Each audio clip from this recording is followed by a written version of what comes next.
love you, Allah.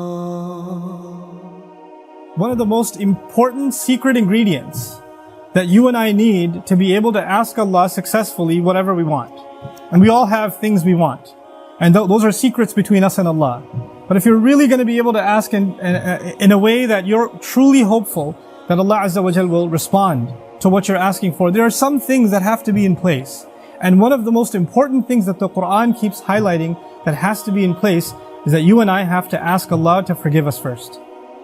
You have to ask Him to forgive us first. Before you ask Him anything else that you want or I want, we need to be able to genuinely ask Allah to forgive us. And I'm saying today, people ask, which dua can I make for forgiveness? Or what are the best words I can say for this dua? Or, people have du'as for separate occasions. So when a woman is expecting, she'll email me or she'll come up to me and say, look, I'm going to have a baby. Which dua can I make right now? Or somebody will say, I'm going for a job interview. Which dua can I make right now? Right? There's always this, give me the special dua for the special occasion. Let me tell you, those words are important because they're sacred and they're revealed. But the dua for all occasions is actually seeking Allah's forgiveness. The dua to open up all of your problems, get rid of all of your problems. The one dua that takes care of everything is genuinely seeking Allah's forgiveness. Nuh alayhi salam invites his people, for over 9 centuries. He's doing constant da'wah to them. And at the end of that career, he looks back and he summarizes the message that he was trying to give them. Of course, he didn't have one speech with them. He didn't talk to them once or twice. Laylan wa nahara, da'awtu qawmi laylan wa nahara. Night and day. He didn't even take nights off. He's constantly inviting them. And in a surah dedicated to his name, Surah Nuh, the surah of Nuh alayhi salam, he himself summarizes the entire message he was giving his people this whole time. What is it that I want from you?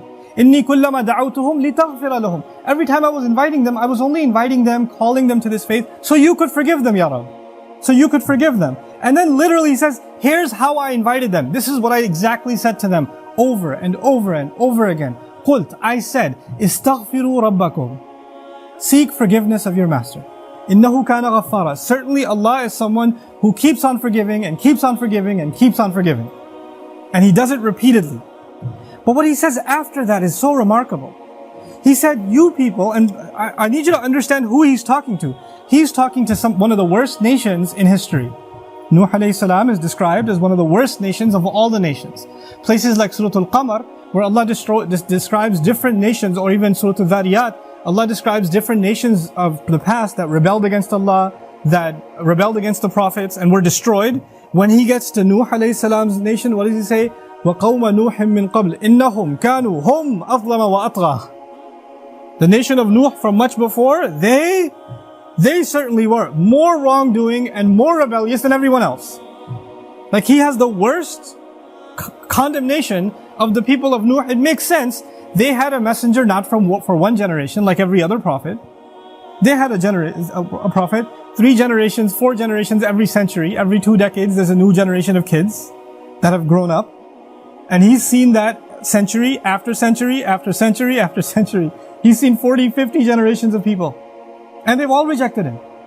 And He's making the same invitation to all of them. So the reason I brought this up is for a purpose. He's talking to very, very bad people. He's talking to the worst of the worst.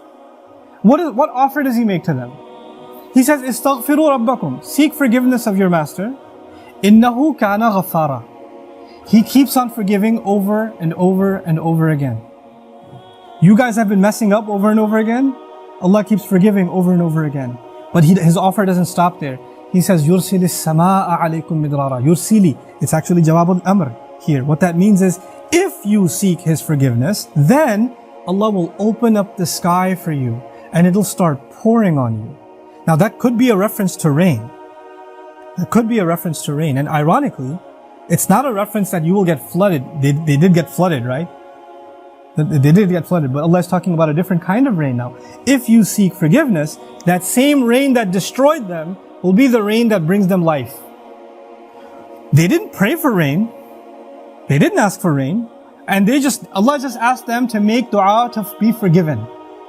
But if you ask dua to be forgiven, the sky will open up and start pouring. Now Allah did not say water will pour.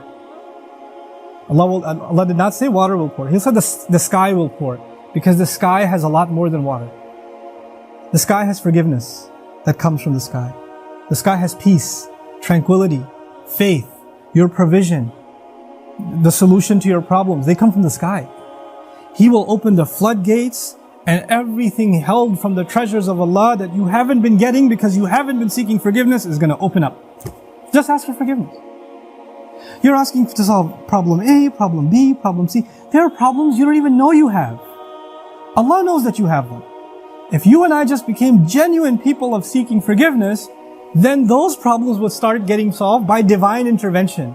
يُرْسِلِ السَّمَاءَ عَلَيْكُمْ مِدْرَارًا. And that's not even enough. You're asking forgiveness for who? Yourself. اسْتَغْفِرُوا رَبَّكُمْ is seek forgiveness for yourself.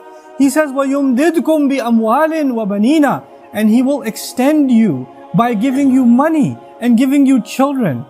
He will further your good legacy with money and kids. It's not even money that will lead you away from Allah, because it's in the context of you seeking forgiveness.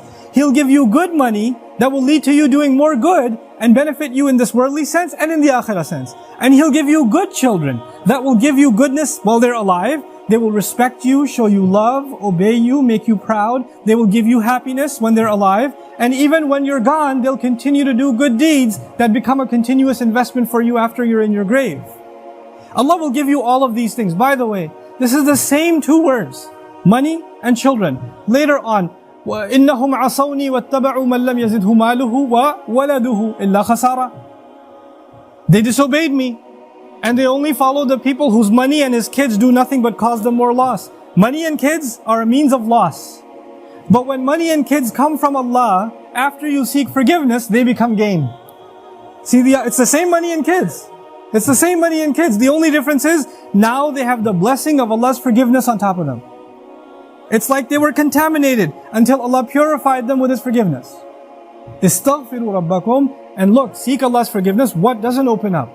The sky opens up in ways you can't imagine.